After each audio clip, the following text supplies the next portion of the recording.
안녕하세요. 주식 분석하는 남자입니다. 2020년 11월 10일 주식 마감 시황 시작하겠습니다.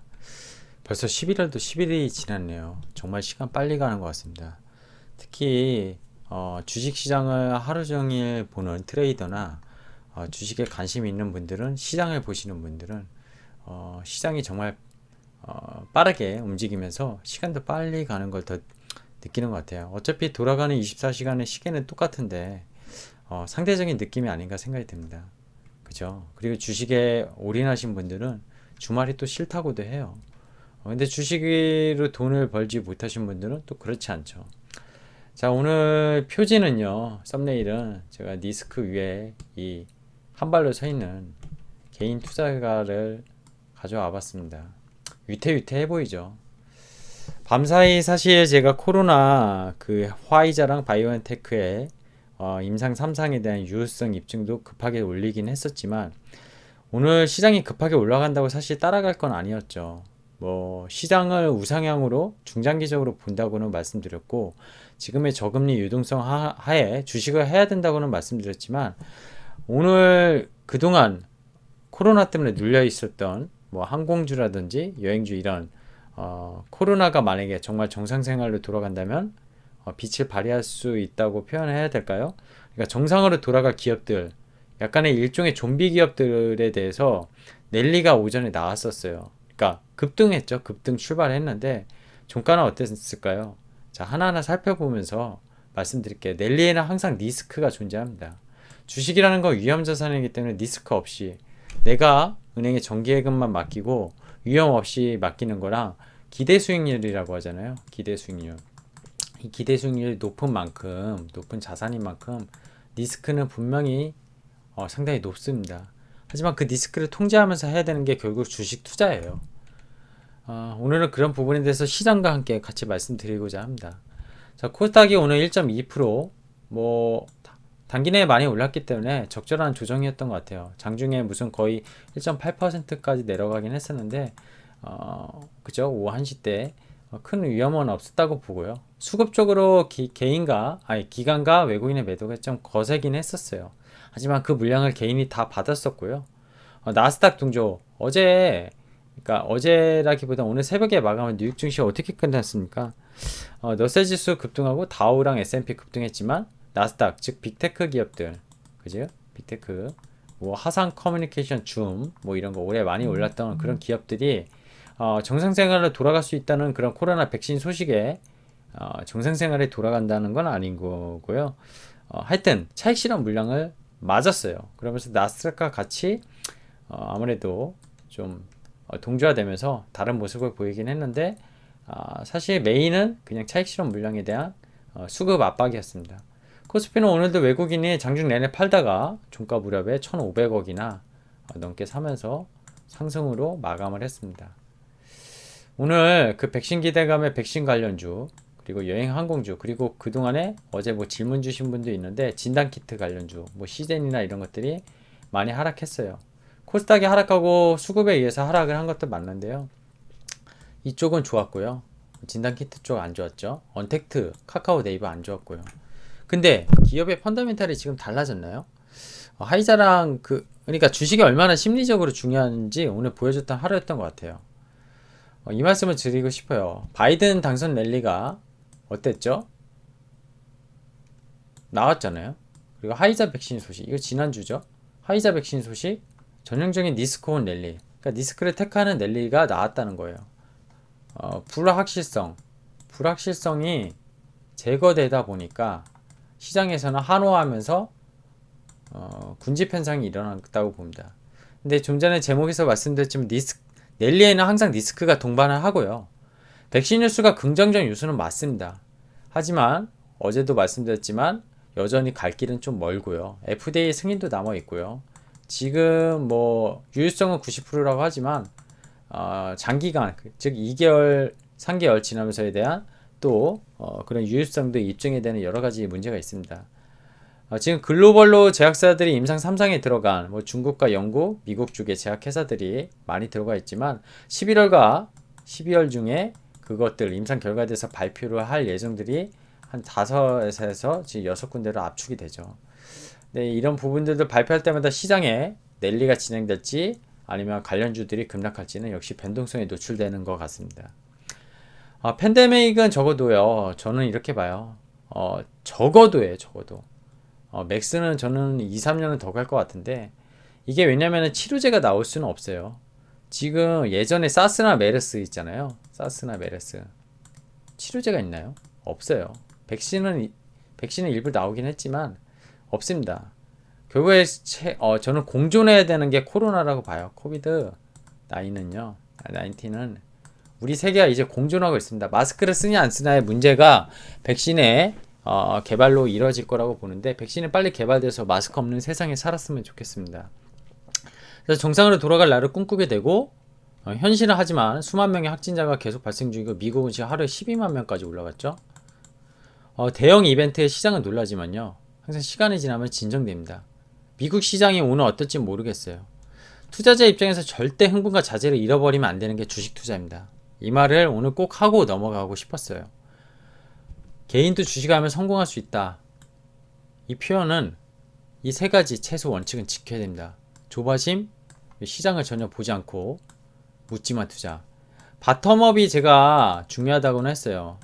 근데 이 바텀업은 지금같이 시장과 유동성이 좋을 때 상당히 먹히고요.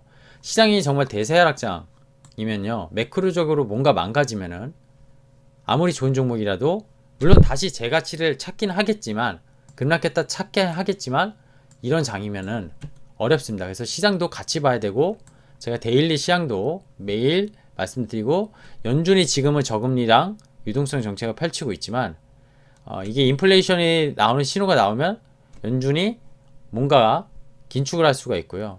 결국에 돈을 걷어들였을 때 시장 금리가 올라가게 되면 지금의 성장주들이 무너질 수 있어요. 그런 것들을 포착하기 위해서 매일매일 시장을 체크해야 되는 게 맞습니다. 그리고 묻지마 투자, 주변에서 이게 좋더라, 카더라. 뭐 제 유튜브가 또 묻지마 투자가 될 수도 있어요. 왜냐? 아무것도 안 보고 그냥 종목 추천해 주세요 이래서, 나는 이제 종목도 공부 안 하고 그냥 누군가 추천해서, 주분남님이 추천해서 그냥 샀는데, 이게 뭐예요? 고점에 물렸어요. 이거 어떻게 해야 되죠? 이런 묻지마 투자. 본인 스스로도 공부를 해야 됩니다. 그 종목이 제가 좋다고 추천해도 본인의 생각이 또 아닐 수도 있어요. 하지만 저는 투자를 하기 좋은 방향과 첨언, 약간 이런 참조를 해드리기 위해서 제 인사이트를 유튜브에서 말씀드리는 거고, 그 인사이트에 반할 수도 있고요. 제가 절대적인 불변의 어떤 법칙은 아니잖아요. 오늘 여행자 항공주 어땠을까요? 이게 오늘 일봉 차트인데요. 모드 투어. 오늘 고가가 얼마죠? 17,300원? 이거 장중에 제가 포착한 거거든요. 이거보다 조금 더 올랐거나 내려갔을 수는 있어요. 근데 고점 대비는 이렇게 내려왔어요. 하나투어 어땠죠? 이렇게. 대한항공 어땠죠? 거의 28% 가까이 올랐다 이렇게 내렸을 겁니다. 백신 때문에 회복할 때는 샀다고요, 오늘 시초가에. 왜냐? 더 급등할 것 같으니까. 뭐 상따를 바라셨나요? 아니면 내일도 또 오를 거라 생각하셨어요? 그래서 내일 팔려고 미수를 사셨나요? 이런 분들 정말 주식 투자 잘 생각해 보셔야 됩니다. 기본적으로 이 종목들 성장주인가요? 물론 중국 쪽 매출이 성장하고 할 때 이런 여행주들 상당히 좋았어요. 면세점주 좋았고. 근데 지금은 아니거든요. 지금은 이제 약간의 가치주라고 해야 되나요? 가치주도 아닌 것 같아요. 제가 보기에 PBR. 대한항공은 가치주가 될 수 있을 것 같아요. PBR 입장에서 봤을 때. 근데 부채 비율이 높죠. 지금. 이익 회복이 당장 될까요? 백신이 나온다고 해서? 그렇지 않아요. 그죠? 시간이 걸리겠죠. 근데 주식은 먼저 선침해라고 하지 않았습니까? 지금 사야 되는 거 아닌가요? 코로나랑 바이오엔테크에 백신이 FDA 임상 승인된 것도 아니고, 미국 증시가 올라서 갭상승을 할 수 있었지만 확인할 게 너무 많습니다. 그리고 그러면 성장주에서, 그죠? 가치주로 가냐? 즉 이 말은 지금의 오늘 카카오랑 네이버가 많이 하락을 했는데, 이 언택트 관련주가 다시 텍트 관련주라고 해야 되나요? 컨택트 관련주 이런 쪽으로 가나요? 시장은 바뀌지 않았다고 저는 봅니다. 그 이유는 뭘까요? 저금리, 금리 올립니까? 아니에요. 금리를 올리면 성장주가 무너질 거예요. 근데 금리를 올릴 스탠스는 아니라는 겁니다. 자, 코스닥 개별 성장주 오늘 같은 날 줍줍 해야 됩니다. 물론 내일 더 떨어질 수 있어요. 그래서 분할 매수가 제일 좋은 방법이고, 근데 정말 주도주를 사야 되거든요. 제가 왜 주도주가 계속 성장주 뭐 이런 쪽 오늘 좀 적어놨는데, 반도체, 배터리, 바이오테크, 인터넷 이런 쪽이겠죠. 그리고 신흥국이 좋은 거는 어제도 얘기 드렸어요. 그 중에 한국, 대만, 중국 정도가 아시아에서 상당히 이익이 개선되고 좋은 모습. 달러 약세 기준은 당분간 지속될 수 있어요. 근데 무제한적으로 달러 인덱스가 내리지는 않을 거라고 저는 보고 있습니다. 이머징 마켓에 한국, 대만, 중국 그리고 업황은 이런 종목들 계속 눈여겨봐야 된다고 보고 있습니다. HTS로 보고 좀 더 추가적으로 말씀드리죠. 자, 오늘 시장 볼까요? 코스닥 1.2%, 거래대금 좀 터졌네요. 11.6조, 그죠? 거래소 18조. 거래대금이 터지면서 올라가고 있어요. 상승 종목, 하락 종목보다 많고요. 차트 볼까요? 거래소는 오늘 상당히 나쁘지 않았습니다. 나쁘지 않았어요. 그죠? 그리고 지금 코스닥 어땠죠? 60일선 좀 내려가는 듯 했으나 걸렸네요. 밑꼬리 대고. 수급적으로 살펴볼까요? 거래소 외국인 종가에 샀고요. 전기전자, 뭐 금융어 이런 거 샀죠. 바스켓으로 물량 들어오고 있습니다. 코스닥 볼까요? 코스닥은 외국인 기관 차익 실현 물량 나왔고요. 연기금 팔았고, 투신, 금융투자 차익거래 매도 나왔네요. 금융투자 매수 들어오는 날 믿지 말라고 했습니다. 사모펀드 계속 팔고, 기타 보험 팔고. 얘네들은 계속 뭐라고 했죠? 북클로징. 연말 되기 전에 성과 얻으려고 파는 것도 매니저들이 있다는 겁니다. 이렇게 시장은 수급적으로 보시면 될 것 같아요. 근데 개인이 오늘 코스닥을 다 받았어요. 역시 큰 손들 입성하고 개인들 동학개미들 여전히 시장에 유동성을 공급하고 있어서 걱정할 단계는 아니라고 봅니다. 네, 종목 살펴볼게요. 오늘 대형주 중에 삼성전자, 하이닉스, 그죠? 보합 아니면 강보합, 언택트 관련주들, 바이오 다 빠졌죠. 근데 나머지 종목들이 나쁘지 않았습니다. 금융주들이 오늘 좋았고요. 그죠? 바이오 쪽이 좀 안 좋았어요. 바이오 쪽이 확실하게 안 좋았고요. 반도체, 뭐 메모리, 비메모리 다 안 좋았고, PCB 쪽은 그나마 좀 괜찮았던 것 같아요. 일부 종목을 빼고. 뉴딜 빅빅 지수도 거의 다 전반적으로 안 좋았습니다. 극명하게 갈리죠. 코스피 200 관련한 대형주들이 좋으면서 코스피를 이끌었고, 뭐 헬스케어, IT, 부품 소재 장비주들이 떨어지고, 2차전지 관련주들도 일부 종목 빼고, 뉴딜 관련주들 다 안 좋았습니다. 이렇게 보시면 될 것 같고요. 변동성 지수 살펴보면요, 오늘 또 내렸어요. 또 내렸습니다. 그죠? 또 내렸기 때문에 상당히 시장은 거래소만 보면 안정적으로 보여진다 보시면 될 것 같아요. 자, 정리를 해볼게요. 미국의 하이자랑 독일 바이오엔테크, 임상 3상 유효성 90% 소식이 미국 증시랑 유럽 증시 크게 올랐다. 그런 모습이었고요. 한국 증시는 일부 쉬어가는 모습. 백신이 FDA 승인을 통해 당장 나온다고 해도 어떻죠? 팬데믹 사태가 바로 소멸되고 정상생활로 돌아가기는 쉽지 않아요. 최소 내년까지 우리 세계가 공존한다고 생각하고 있고요. 저는 이게 길면 뭐 23년까지 22년까지 될 수도 있겠죠.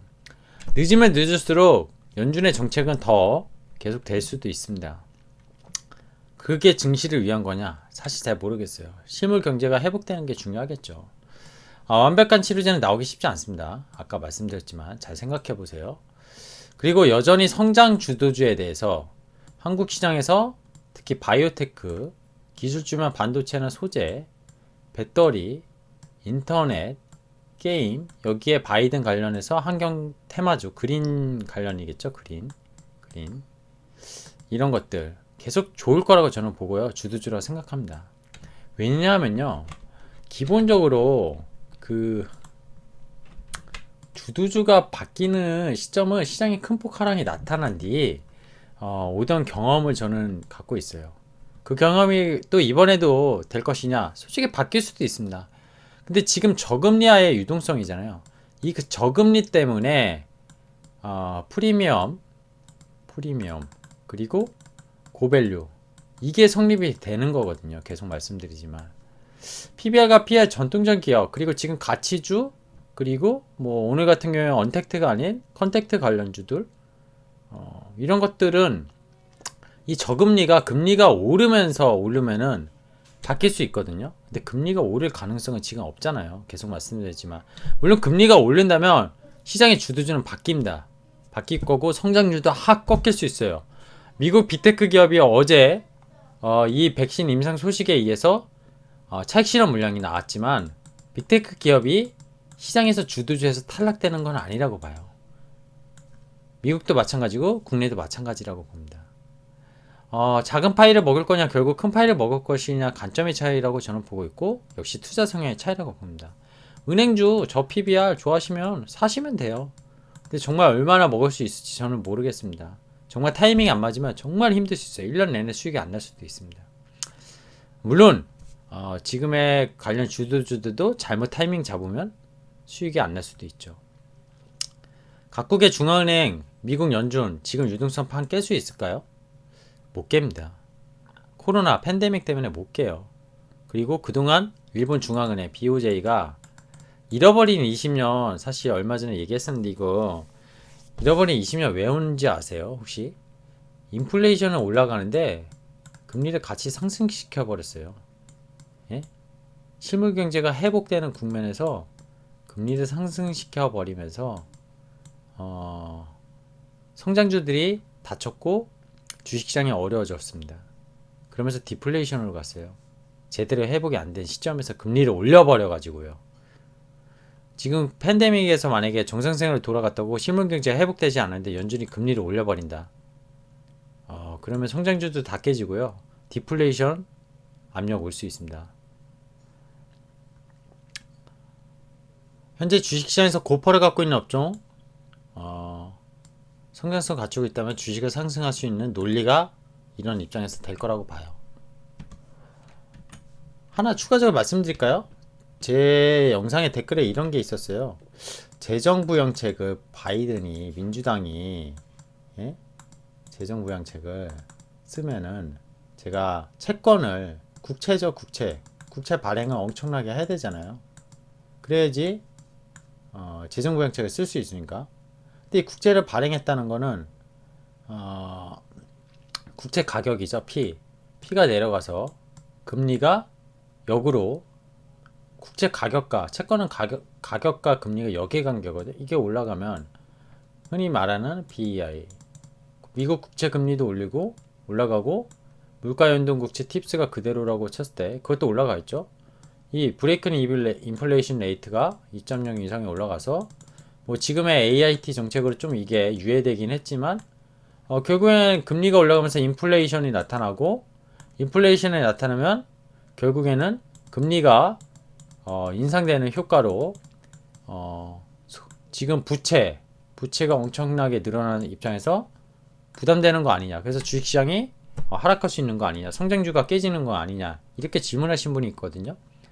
이거 지금 재정부양책으로 국채 가격이 떨어지는데 금리가 오르지 않을 거라고 저는 보는 거잖아요. 왜 오르지 않죠? 연준 얘네가 카드잖아요. 얘네 무제한적인 양적 완화 QE 하고 있잖아요. 얘네가 뭘 사죠? 국채, MBS, 모기지론, 심지어 회사채까지 이번 코로나 때 실제로 많이 사지는 않았지만 회사채까지 사준다고 했어요. 무제한적인 재정 부양책을 쓰면서 중앙정부가, 연준이, 중앙은행이 이 채권을 사줍니다. 채권을 사줘요. 채권을 사주면 어떻게 되죠? 채권을 계속 사니까 수요가 공급보다 많게 되면, 무제한적으로 사게 되면 채권 가격이 어떻게 되죠? 올라갈 수 있죠. 수요가 공급보다 많으면. 금리는 어떻게 됩니까? 제가 보기에 떨어지거나 행보해요. 미국채 금리가 10년물이 그죠? 이게 올라갈 수가 없어요. 근데 이게 결국에는 양적 완화를 만약에 줄이면은, 긴축하면은, 연준이 긴축을 하면은 이 가격이 떨어지면서 금리가 올라갑니다. 역으로. 그러면은 금리 올라가는데 실물 경제가 회복이 안 됐어요. 이거 어떻게 되죠? 실물 경제 회복이 안 되는데 물가는 올라가. 이게 디플레이션이에요. 이게 디플레이션. 근데 물가 올라가면서 실물 경제 회복돼. 그거는 뭐죠? 인플레이션이 제대로 나오는 거죠. 그럼 경제가 회복되는 겁니다. 어쨌든 이 금리를 올라가는 것들을 연준이 잡아주겠다고 한 거예요. 왜냐? 이 실물 경제가 회복도 안 됐는데 금리만 올라가면 디플레이션이 오니까 세계 경기 침체가 올 수가 있잖아요. 그 얘기를 하는 겁니다. 그래서 금리가 지금 저금리, 제로금리인 상태에서 0%인 거의 상태에서는 성장주가 괜찮고 기존 주도주가 깨지지 않을 거라는 걸 다시 한번 말씀드렸습니다. 자, 이제 이해되셨을 거라고 보고요. 지금의 성장주, 주식하기 좋은 시장, 그런 장세가 계속될 수 있는 믿음 갖고 주식 하시면 됩니다. 다만 연준이 저 긴축을 언제 할지 정말로 인플레이션이 오고 완전 고용을 잡았을 때는, 즉 그거는 실물 경제가 회복됐다는 거죠. 완전 고용이 됐다는 거는 미국 실업률을 봐야 될 거고요. 그거는 어쨌든 그렇게 소비가 살고 민간 소비가 살면은 괜찮으실 것 같아요. 그렇게 됐을 땐 지금의 주도주랑 성장주들을 좀 바꿀 필요는 있을 것 같고, 또 증시가 하락할 위험에도 대비해야 할 필요가 있겠죠. 그런 것들을 위해서 매일 시장을 점검하고 매크로적으로 미국 쪽에 대한 그런 것도 점검해야 되는 게 맞습니다. 오늘 너무 길어지기 때문에 여기까지만 말씀드리고요. 저는 주식 분석하는 남자였고, 구독과 좋아요, 알람 설정, 제 콘텐츠 제작에 많은 힘이 되오니 많은 응원 부탁드리겠습니다. 고맙습니다.